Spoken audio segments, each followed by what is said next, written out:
Hello everyone, here you can see Viking Bay, Broadstairs, from the top of Flint House over the rooftops, and there's the harbour with the boats and our walnut tree where the squirrel lives in the summer, and now you can see me with my ballet, bevy, drift, herd, regatta and whiteness of swans.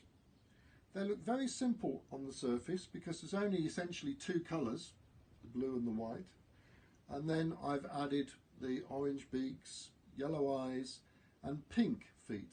You do get pink feet in certain species of swans and they should be grey, but I felt I needed that additional colour.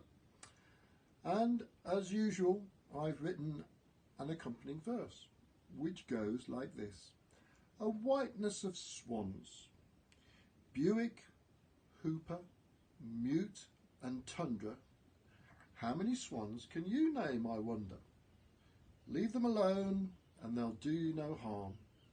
Just remember that that wing can break your arm.